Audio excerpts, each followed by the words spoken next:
Arsimimi marksist në shoqërinë tonë socialiste vetë qeverisë zënë vend dominant në punën e përditshme të organizatave së lidhjes së komunizmit të Jugosllavisë dhe të forcave tjera të organizuara socialiste. Ndërkaq duhet theksuar se arsimimi marksist në shoqërinë tonë ka për qëllim dhe detyrë që klasën punëtore dhe njerëzit punonjës t'i aftësojë që në mënyrë marksiste të mendojnë, duke zbatuar metodën marksiste në analizimin e praktikës socialiste vetë qeverisë në çdo mes ku punohet dhe krijohet, e posaçërisht në shqyrtimin e çështjeve që kanë të bëjnë me realitetin tonë shoqëror. Duke u nisur nga këto detyra si edhe nga zgjerimi i interesit të klasës punëtore dhe njerëzve punonjës për arsimin marksist dhe për ngritjen ideore e politike, Qendra për Arsimin Marksist pranë Universitetit Popullor Koço Racine të Shkupit, në rrjetën e saj mjaft të zgjeruar të aktiviteteve, jep kontribut të çmueshëm në planin e aftësimit të klasës punëtore dhe njerëzve punonjës nga lëma e detyrive të ideologjisë marksiste. Në praktikën e realizimit të kësaj detyre, aktiviteti i qendrës marksiste të lartpërmendur është orientuar drejt arsimimit masovik marksist, duke zbatuar forma të ndryshme adekuate në këtë plan. Se çfarë rezultatesh janë arritur gjatë këtij viti në Shkup dhe në rrethimin e saj do të na flasin shokut Gjoko Mitreski, përgjegjës i shkollave politike, partijake dhe Jordan Anđelovski, përgjegjës i shkollave politike për të rinj. Вечерната политичка школа е систематска форма за марксистичко образование и идејно политичко изградување на членството и раководствата на Сојузот на комунистите на град Скопје. Образованието што посетителите го стекнуваат во школата придонесува за нивно идејно политичко способување, за ефикасно водење на политичката акција во разрешувањето на прашањата и проблемите од развојот и работата на самоуправните социјалистички односи. Посетителите на школата воглавно се непосредни производители, квалификувани и високо квалификувани работници кои што работаат во стопанските и другите дејности во градот. Изборот на посетителите се врши во соработка со градскиот комитет, општинските комитети и раководствата на основните организации на Сојузот на комунистите. Во текот на учебната 1976-77 година, поради нараснатите потреби и зголемениот интерес кај членовите на Сојузот на комунистите, за овој вид на образование беа формирани 32 оделенија со 1247 посетители. Наставата во оделенијата се изведуваше 2 пати неделно. Школата работеше по една единствена програма, која содржи 4 области со вкупно 31 тема. Програмата на школата ги содржи следните области: основите на марксизмот, општествено-економските односи во југословенското самоуправно социјалистичко општество, самоуправните основи на општествено-политичкиот систем на Југославија и борбата на Сојузот на комунистите на Југославија за изградба на самоуправни социјалистички односи. Содржината на програмата е разработена тематски и представува органска целина така што посетителите што ќе ја завршат школата се здобива со релативно заокружени знаења од областа на марксистичкото образование. Освен предвидените содржини со програмата, на крајот од учебната година беа разработени и некои теми врзани со Титовите јубилеи. Што се однесува до користење на литературата, посетителите беа насочени на изворна литература, тесно поврзана со конкретната содржина. Издадена е едиција на брошури заедно со комунисти наменети за посетителите на школата. Содржината на програмата ја реализира стручни соработници на Центарот и стручни и научни општествено-политички работници на градот. Ова година школата работеше со 1247 посетители, а од нив 997 ја завршија школата, а 207 отпаднале поради нивната нередовност и слабите резултати постигнати на тестирањето. До сега се врачени 790 дипломи, а на другите посетители ќе им бидат поделени во текот на овој месец. Од работата на школата ќе биде изготвена анализа што ќе биде презентирана пред Градскиот комитет на Сојузот на комунистите на Скопје. Марксистичкото образование на младата генерација се остварува по пат на секојдневно воспитно образна работа и посебно по пат на конкретни програми за марксистичко образование и идејно политичко издигнување, изработени и реализирани од Центарот за марксистичко образование при Работничкиот универзитет Коço Racine Скопје. Активноста се остварува низ младинската политичка школа, семинарите, предавањата, разговорите и трибината што ги организира Центарот за марксистичко образование, како и давање помош на младинските кружоци, дебатните клубови и другите активности што ги организираат организациите на Сојузот на социјалистичката младина во своите средини.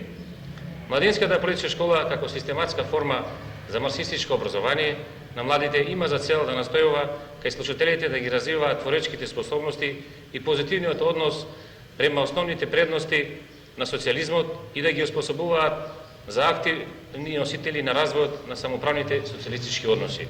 Исто така школата возможува на слушателите добивање на релативно заокружено ниво на знаења за поставките на марксистичката теорија за општеството и законитостите на општествениот развиток, запознавање со теоријата и практиката од изградбата на нашиот самоуправен социјализам и запознавање на младите со нивното место и улога во нашето социјалистичко општество.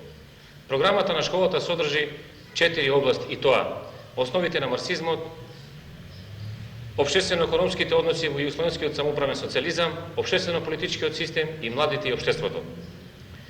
Содржината на програмата беше дополнета со предавања сврзани за другород Јосип Броз Тито. Поради нараснатите потреби, а и големиот интерес на младите за овој вид образование, оваа година работеа 40 оделенија со над 2000 слушатели во сите средини каде што живеат и работат младите. А таква беше интенцијата на организаторите, Градската конференција на Сојузот на социјалистичка младина на град Скопје и Центарот за марксистичко образование при Работничкиот универзитет Скопје. Mendoj se gjithmonë për veprat e vërteta, për pasuritë e tyre shpirtërore kanë pas nevojë njerëzit dhe do të kenë edhe matutje, do të kenë gjithnjë. Pavarësisht nga cili qiell letrar vjen, fjala e vërtetë artistike përmes përkthimit hyn në jetën shpirtërore të një populli, bëhet pjesë kreative, emocionale dhe fisnikon të njëjtën kohë lëviz kufitet mendore për artin, për letërsinë e kulturën përgjithësi. Nga ky aspekt, çështja e përkthimeve, çështja e mendimit njerëzor në përgjithësi, është domosdoshmëri e progresit dhe pjesë përbërëse e procesit historik të zhvillimit njerëzimit. Aq më parë kur dihet se kjo jo vetëm që zgjeron botën kreative, mendimin, por edhe pasuron kulturën e një kombi duke sjellë sensibilitet dhe fenomene tjera të panjohura për atë nën qiell.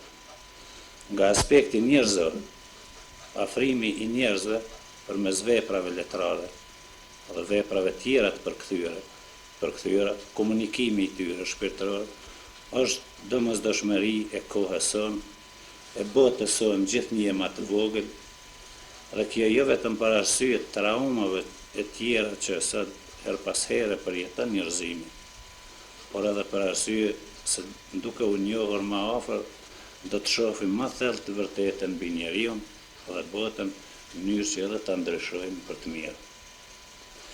Tërë kjo në mjedisin tonë, në realitetin tonë të kohës, në hapësirën dhe kohën ku jetojmë ne, shndrohet në një gjuhë pak më konkrete, sepse është edhe më konkrete realiteti jonë këtu.